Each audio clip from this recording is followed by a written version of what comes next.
일찌감치 출발해서 주님이 가시기 때문에 시장하셨습니다. 그런데 길가에 무화과나무 한 그루가 서 있습니다. 주님께서 그 무화과나무 밑에 제 아들을 데리고 가셔서 무화과가 있는가 찾아보았습니다. 그러나 성경은 분명히 말하기를 그 때가 무화과의 때가 아니라고 말하셨습니다. 잎만 무성하고 무화과 열매는 없었습니다. 그러다 예수님께서 그 무화과나무를 보시고 엄숙하게 말씀하셨습니다. 지금으로부터 아무도 너에게서 영원히 열매를 따먹지 못하리라. 그렇게 말씀하시고 제 아들 데리시고 주님께서 예루살렘으로 들어가서 하루 종일 말씀을 전가하시고 저녁에는 다시 베다니로 나오셨다가 주무시고 그 이튿날 아침에 또다시 베다니에서 나와서 예루살렘으로 들어가는 도중에 그 무화과나무 옆을 지나게 되는데 주님께서는 무심히 지나가시려고 하셨습니다. 그런데 베드로가 그 무화과나무를 보니까 희한합니다. 어제까지 그렇게 잎사귀가 무성하던 무화과나무가 뿌리채부터 바싹 말랐었습니다.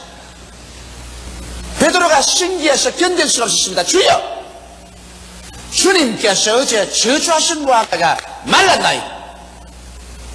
예수님은 이 기회를 이용하셔서 실물 교육으로 믿음의 위대한 힘이 어떠한 것이며 모든 사람들이 어떻게 믿음을 활용할 수 있는가, 그 비결에 대한 교훈을 말씀하시기 시작하셨습니다. 그때 예수께서 말씀하시기를 하나님을 믿어라. 누구든지 산들을 명하여 저 바다에 던지라 말하고 그것이 이룰 줄 마음에 믿고 의심하지 아니하면 그대로 되리라. 무엇인지 너희가 기도하고 구한 것은 받은 줄로 믿어라. 그리하면 그대로 되리라. 너희가 서서 기도할 때 아무에게나 혐의가 있거든 용서하라. 그리하여 하늘에 계신 천부께서도 너희 허물을 용서하여 주시라. 이렇게 말씀하시므로 우리가 위대한 기적을 가져오는 믿음의 생활을 하는 네 가지 단계를 소상하게 이곳에서 설명해 주셨습니다. 주님께서 우리에게 주신 이 설명의 제일 첫째가 하나님을 믿으라는 것입니다. 여러분, 이 세상에 두 가지 종류의 믿음이 있습니다. 그 먼저 종류는 인간의 지식과 경험을 믿는 보편적인 인간의 믿음인 것입니다. 우리 사람들이 이 세상에 믿음이 없이는 추워도 살 수가 없습니다. 우리가 이 세상에 과학적인 지식이라든지 경험적인 지식을 얻어서 확신하는 것은 그 다음부터 믿음으로 실천합니다. 이렇기 때문에 여러분, 우리는 약을 믿습니다. 약이라는 것은 제약회사에서 과학적으로 약을 만들어서 시험해보고 그것이 효과가 있다는 것을 증명을 했기 때문에 우리는 제약회사를 믿습니다. 일일이 약이 나올 때 우리 집에서 시험관을 가지고 와서 분석하고 증명하려고 하지 않습니다. 제약회사에서 좋다고 약을 지어 놓으면 우리는 약방에서 그것을 무조건 믿고서 그 약을 사 먹습니다. 의사들도 그렇습니다. 의과대학을 나오고 국가의사고시에 합격해서 의사로서 면허장을 얻은 사람은 우리가 의사의 기준을 믿고 우리의 가장 귀중한 생명을 그 손에 맡깁니다. 믿지 않고야 이러한 모험을 할 수가 없는 것입니다. 오늘날 전기도 그렇습니다. 전기도 우리가 믿음으로 말미암아 여러 가지 전기장치, 라디오, 텔레비전, 전신전화를 사용합니다. 자동차도 우리가 믿고서 타고서 왔다 갔다 하며 저 공중을 나르는 비행기, 인간으로 생각하면 위험천만한 같지만은 그 비행기를 믿고 태평양을 건너고 테슬라양을 유유히 건너서 우리는 동서로 왕래하고 있는 것입니다. 오늘날 우편국을 믿고서 우리가 편지를 보내고 또 우리의 피땀 흘려 모은 재산을 은행을 믿고서 은행에게 내가 맡깁니다. 이와 같은 것은 여러분, 우리가 과학적으로 증명된 사실을 확정하고서 그 다음부터 믿음으로 해가는 것입니다. 우리가 이 세상의 모든 것을 다 의심한다면 우리는 세상에 살아갈 수가 없습니다. 또 우리 경험을 통해서 우리가 믿는 것은 해가 동해서 뜰 것을 경험적으로 믿습니다. 그리고 온대지방에서는 우리들은 추나 추동 사시절이 틀림없이 다가올 것을 알고서 경험적으로 이 사실이 확정되기 때문에 믿고서 그럴 거라 우리의 인생 생활을 해나가는 것입니다. 저녁 노을이 붉으면 내일 날이 맑겠다고 우리는 믿습니다. 또 아침에 북새가 붉으면 날이 흐리고 비가 오겠다고 우리는 경험적으로 알고 믿고서 그렇게 말합니다. 이와 같은 것은 우리가 인간의 지식과 인간의 경험에 있감한 보편적인 인간의 믿음인 것입니다. 이와 같은 믿음은 믿는 자라 믿지 않은 자라 누구든지 다 가질 수 있는 믿음인 것입니다. 그러나 이제 특수한 믿음, 예수께서 말씀하신 대로 하나님을 믿으라고 하시는데, 하나님을 믿는 믿음은 이제 일반적인 보편적인 믿음과는 틀립니다. 왜냐하면 믿음이라는 것은 먼저 알고 경험하고 믿는 것인데, 세상의 지식으로서는 하나님을 알 수도 없고 하나님을 경험할 수도 없기 때문에 하나님을 믿을 도리가 없습니다. 이렇기 때문에 세상 사람들은 하나님을 알지 못하고 하나님을 경험할 수 없으므로 하나님을 믿을 수가 없습니다. 주님께서 하나님을 믿으라고 말할 때는 세상의 지식이나 세상의 경험에 입각해서 믿으라는 것은 아닙니다. 하나님을 믿으려고 하면 여러분 세상 지식은 그 자리에서 일단 중지시켜야 됩니다. 세상의 경험도 일단 그것에 중지시켜야 됩니다. 하나님을 믿기 위해서는 우리는 새로운 지식을 알아야 되고 새로운 경험을 해야 되는 것입니다. 이것은 인간적인 지식이나 인간적인 경험이 도저히 미치지 못하는 새로운 지식을 얻어야 되고 새로운 경험을 얻어야 되는 것입니다. 그 지식과 경험이란 무엇일까요? 이것은 하나님을 알고 하나님을 경험하는 것이기 때문에 성경을 떠나서는 여러분 절대로 하나님을 알고 믿을 수도 없고 하나님을 경험할 수 없습니다. 그렇기 때문에 하나님을 알고 믿는다고 말하거들랑 그것은 성경 창세기부터 요한계시록 안에 있는 하나님에 대한 지식을 우리가 배우고 그것을 알고 그러고 난 다음 그 하나님의 지식에 입각해서 하나님을 믿고 하나님을 경험한다는 사실을 알아야만 되는 것입니다. 이렇기 때문에 성수를 떠나시는 여러분 하나님을 알 수가 절대로 없고 하나님을 모르면은 절대로 하나님을 믿을 수 없습니다. 모르는 것을 믿는다는 것은 있을 수가 없습니다. 이렇기 때문에 우리가 믿음을 얻으려면 하나님의 말씀을 들어야 되고 하나님 말씀을 읽어야 되고 하나님의 말씀을 공부하고 연구해서 그래서 말씀을 알고 깨달아야 믿을 수가 있는 것입니다. 하나님이 어떠하신 분에게 우리가 믿는다는 말인 것입니다. 그러고 난 다음에 예수 그리스도를 우리가 내 구주로 모셔드리게 되면 그때야 비로소 여러분과 나의 생활 속에 체험이 다가옵니다. 구원받은 체험이 다가오고 믿음, 소망, 사랑과 감격적인 은혜의 체험이 다가오므로 그 체험을 통해서 더욱 큰 믿음으로 들어갈 수 있는 것입니다. 이렇기 때문에 이것은 일반적인 보편적인 믿음이 아니라 특수한 믿음이요 특수한 체험입니다. 이것은 세상의 국민학교, 중학교, 고등학교, 대학교, 대학원 이 세상에서 얻은 지식에 입각해서 믿는 것이 아니라 이것은 특수하게 성경 말씀에 입각해서 성경을 통해서 깨달은 하나님의 지식, 하나님을 아는 것에 입각해서 우리가 믿는 것입니다. 이렇기 때문에 여러분 우리는 이와 같은 믿음에 서서 나아갈 때 기적적인 새로운 세계를 체험하게 되는 것입니다. 이 세상에 모든 것이란 기적이 없습니다. 이 세상에는 인간의 지식과 아는 것을 통해서 믿어 행하기 때문에 과학적이고 논리적이고 이성적인 것이지만은 우리가 하나님에 대한 믿음이라는 것은 성경을 통해서 하나님에 대한 지식을 알고 깨닫고 믿고 경험하기 때문에 하나님은 창조주이시므로 우리는 그 가운데서 놀라운 기적을 체험할 수가 있는 것입니다. 하나님의 뜻을 우리가 알아보면 여기에 놀라운 뜻들이 많습니다. 하나님은 예수를 보내셔서 우리를 구원하시기를 원하신다는 지식이 성경에 기록되기 때문에 우리는 구원을 믿을 수 있고 구원을 받을 수 있습니다. 우리는 성경을 통해 하나님께서 여러분과 나를 치료하기를 원하신다는 지식을 얻을 수가 있습니다. 예수께서 우리 연약한 것을 친히 담당하시고 병을 짊어지고 가셨다는 지식이 여기에 있기 때문에 그것을 알고 우리는 예수 이름으로 병 나을 것을 믿고 기도할 수 있는 것입니다. 우리는 성경을 통해 하나님께서 원수 마귀의 권세를 철폐하시고 무장을 개개에 세제하시고 마귀를 주님께서 멸하셨다는 것을 기록해 놓았기 때문에 마귀의 회방에서 우리를 건져줄 것을 우리가 믿고 하나님께 기도할 수 있습니다. 성경 말씀에 따라서 하나님께서는 여러분과 나의 저주와 모든 낭패와 실망을 예수께 담당시켜서 그리스도께서 우리를 위하여 저주를 받아 십자가에서 돌아가시고 저주를 청천했다는 것을 성경에 기록해 놓았기 때문에 우리가 여기에 대한 지식을 알고 이 사실을 믿고 우리의 환경에서 저주가 물러가고 아브라함의 축복이 임할 것을 주장할 수가 있는 것입니다.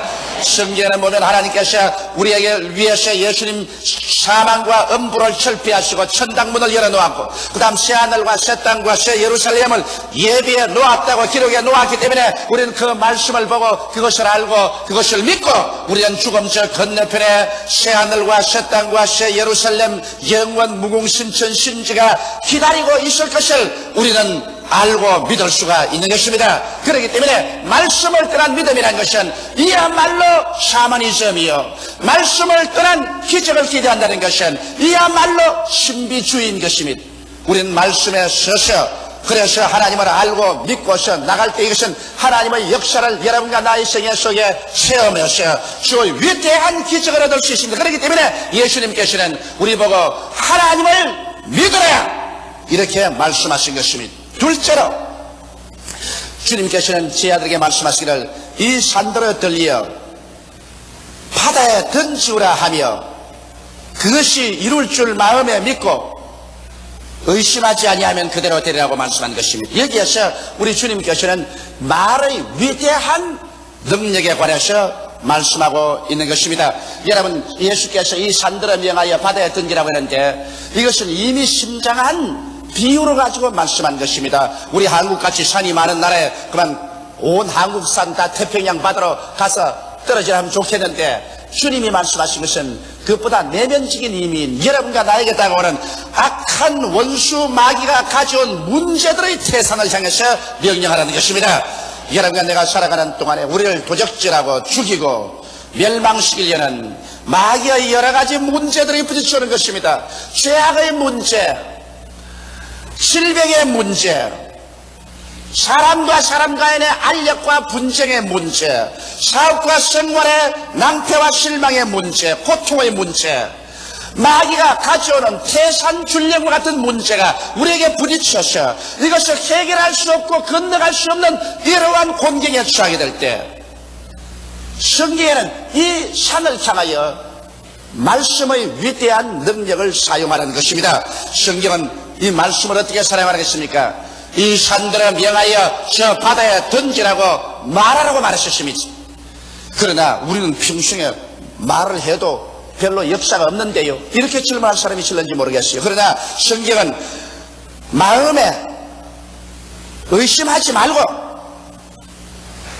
명하면 이루어진다고 말씀하고 있는 것입니다. 그런데 여러분, 믿고 의심하지 말아야 되는데 우리의 마음속에 그렇게 말하려고 해도 마음속에 의심이 생기고 불안한 이유는 어디 있을까요? 죄가 있을 때 확신을 잃어버리고 자신이 없습니다.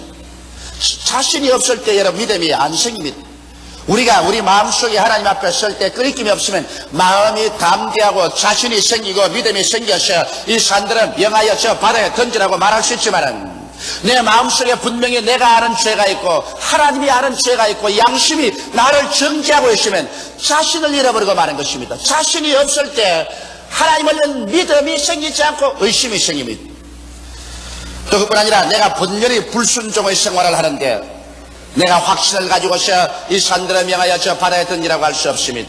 내가 주의를 거룩히 지키지 않는데, 내가 11조를 도적질하고 있는데, 내가 하나님의 말씀에 순종해서 이 세상에 살지 않고 있는데, 내가 필요하다고 해서 이 산들을 명하여 저 바다에 던지라고 한다고 해서 그것이 이루어지지 않습니다.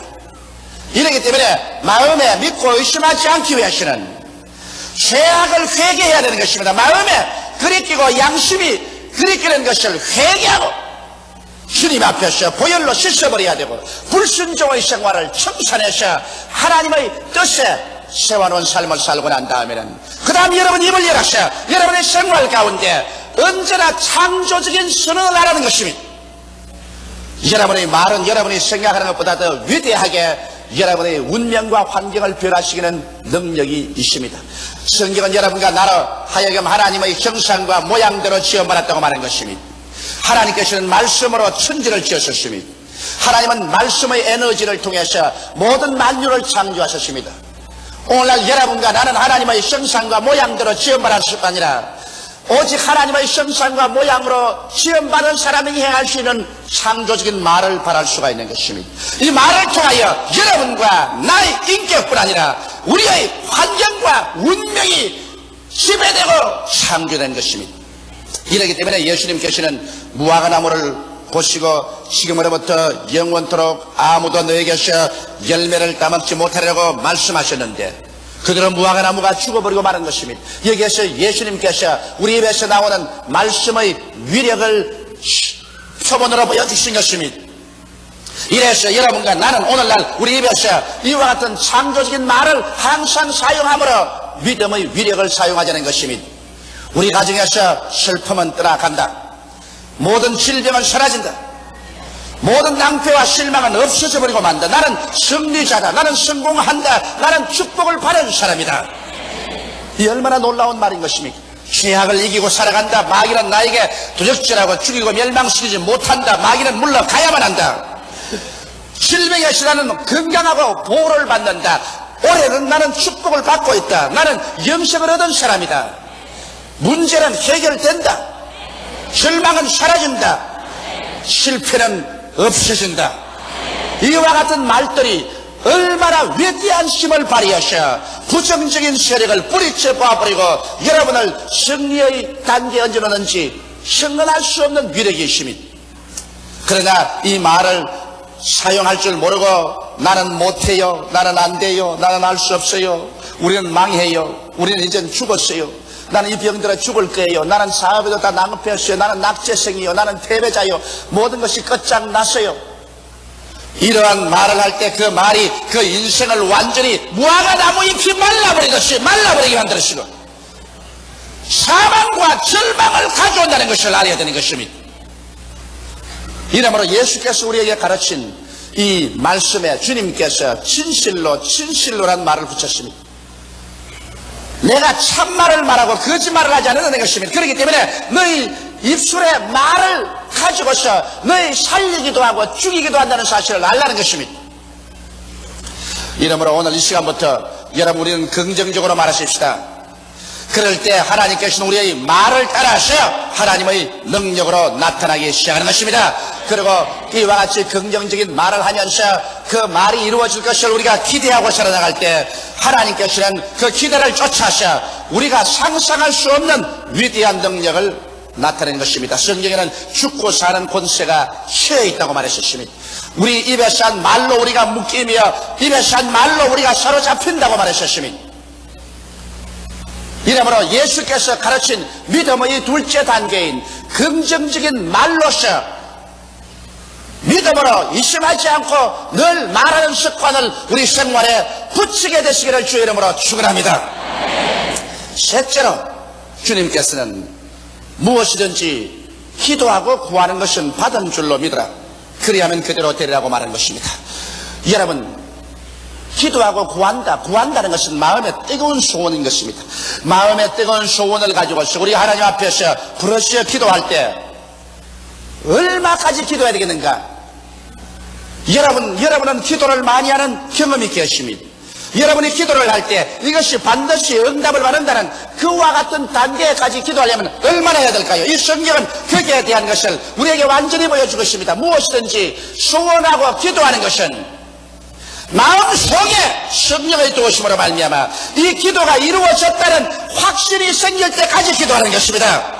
기도하고 구한 것은 받은 줄로 믿어라. 받은 줄로 믿어지는 그와 같은 확신이 마음속에 생길 때까지 기도하는 것입니다.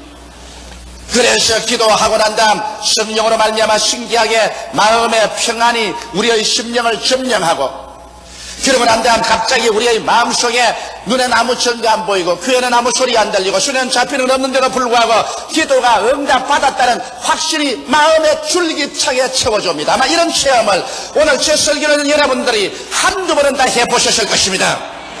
저는 이런 체험을 너무나 많이 하기 때문에 잘 알고 있습니다. 저는 금년도에 들어와서 하나님 앞에 엎드려 기도할 때 하나님이 금년도 우리 교회 2만 구역에 35만 성도에 도달하게 하여 주시옵소서. 입에서 기도가 나오자마자 즉시로 하나님의 성령께서 내 믿은 대로 될지어다고 말씀하시고 내 마음속에 이미 이루어진 모습이 확실히 보이는 것 같고 마음속에 꽉 들어차고 마음에 평안이 넘칩니다. 그러니까 더 기도할 수가 없어요. 이미 하나님께서 응답을 해주셨는데 내가 또 강구할 수가 없어서 이제는 감사밖에 없습니다. 하나님 이루어 주셨으니 감사합니다.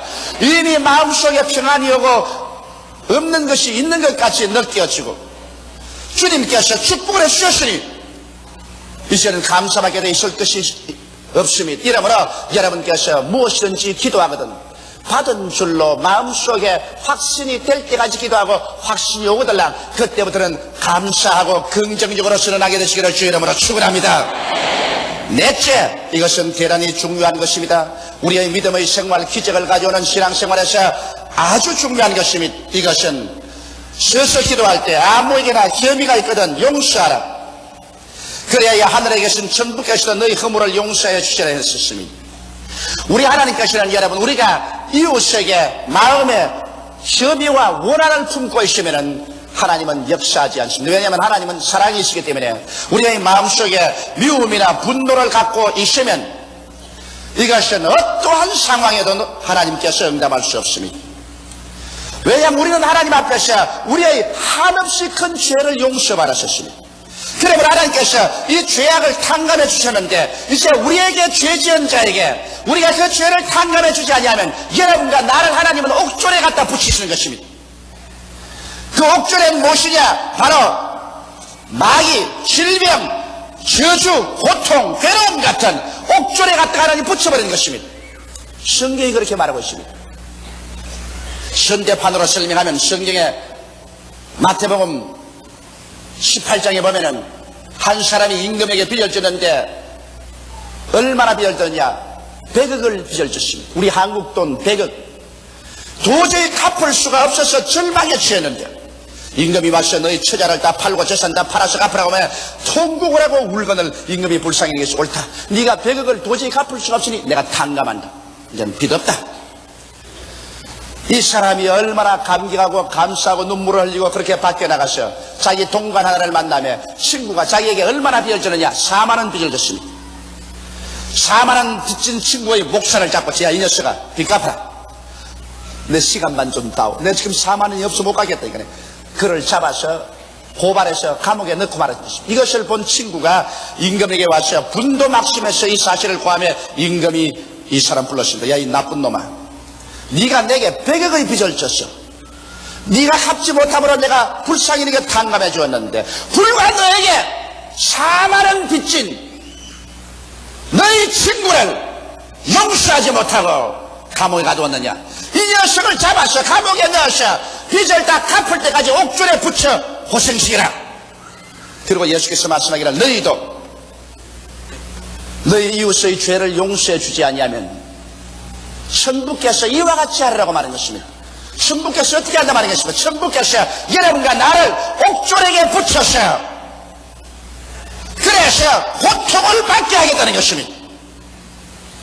오늘 수많은 고통이 용서해 주지 못함으로 합니다. 남편이 아내를 용서해 주지 못함으로, 아내가 남편을 용서해 주지 못함으로 그 가정에 남편이 옥졸에 붙이고 아내가 옥졸에 붙여서 그래서 그 빚으로 말미암아 고통을 당합니다. 질병이 다가오기도 하고 풍랑이 다가오고 사업에 실패하고 인간관계 속에서 낭패와 실망이 다가옵니다. 이것은 옥졸에 붙어서 지금 고문을 당하고 있는 것입니다. 여러분, 우리 교회에 와서도 우리 교회 형제끼리 서로 사랑하지 못하고 교회 형제끼리 서로 용서하지 못함으로 말미암아 하나님께서 여러분과 나를 옥졸에 붙여놓으면 우리의 마음속에 평안이 없습니다. 늘 교회에 와서 하나님을 예배하면서도 마음에 기쁨이 없고 평안이 없고 즐거움이 없습니다. 믿음이 자라지 않습니다. 우리가 물론 이 세상에서 사회생활하면서 인간으로서 도저히 용서할 수 없는 사람이 있습니다.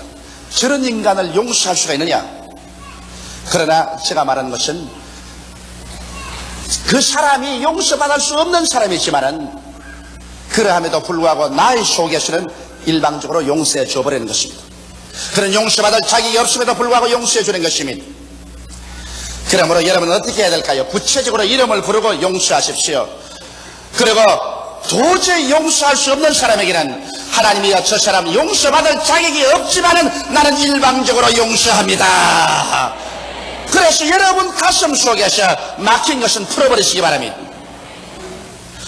그래서 하나님 앞에서 한 사람 한 사람 이름을 부르고 예수의 보혈로 말미암아 용서해 줍니다고 그 사람을 용서해 줘버리면 이제 여러분은 하나님 앞에 책임이 없습니다. 여러분과 하나님 앞에는 맡긴 담이 없습니다. 오직 그 사람하고 하나님하고는 문제를 해결할 일이 태산같이 많을지라도 여러분은 이제 하나님 앞에서 맡긴 담이 없습니다. 용서할 때 하나님의 용서가 여러분의 것이 되고 하나님과의 맡긴 담이 흐려지고 여러분의 믿음의 비상한 능력이 역사하고 여러분을 도적질하고 죽이고 멸망시키려고 하는 옥졸인 원수 마귀는 한 길로 왔다가 7길로 도망을 쳐버리고 말 것입니다. 여러분, 기적이란 인간의 상식을 초월하고 인간의 지식으로는 설명할 수 없습니다. 왜냐하면 기적은 인간의 지식이나 인간의 경험에 소속한 것이 아닙니다. 기적은 하나님의 지식과 하나님의 경험에 소속한 것이요 하나님은 무엇이든지 기적으로 행하시는 것입니다. 이렇기 때문에 우리가 오늘 예수께서 말씀하신 대로 하나님을 우리가 믿고 우리가 창조적인 선언을 할 줄 알고 그리고 우리가 기도하되 마음속에 받은 줄로 확신이 올 때까지 기도하고 확신이 설 때라는 게 믿음으로 감사하고 그리고 우리 이웃에게 원한진 것을 우리 편에서 예수 이름으로 용서해 줘버리고서 마음에 홀가분하게 주 앞에 서시면 여러분이 일어서고 앉는 곳마다 하나님께서 오늘날도 성령으로 같이 하셔서 기적이 일어나게 되는 것입니다. 우리의 생활에 문제가 해결되고 위대한 축복이 다가오게 되는 것입니다. 다 같이 우리에게 기도드리겠습니다. 살아계신 하나님 우리 아버지, 오늘날 우리의 삶에 얼마나 기적이 필요한지 모릅니다. 기적은 문제의 해답이 되고 기적은 하나님을 체험할 수 있는 길이 되고 기적은 우리의 마음속에 영혼에 대한 끝없는 소망이 되옵나이다. 아버지 하나님이세 그러나 하나님을 믿는 믿음이란 세상의 지식으로 하나님을 알 수 없으니 믿을 수도 없고 하나님을 체험할 수 없으니 믿을 수도 없습니다. 하나님을 믿는 믿음은 오직 성경을 통하여 하나님을 알고 깨닫고 그러고 믿을 수가 있으며 예수를 구주로 모시고 하나님을 체험하고 더욱 믿을 수가 있사오니 우리의 신앙이 성서 중심이 되게 도와주시옵시고 예수 중심이 되게 도와주시옵시고 그리고 우리의 믿음이 하나님의 기적을 우리의 생활 속에 가져오게 하여 주옵소서. 예수님 이름 받들어 기도하옵나이다. 아멘.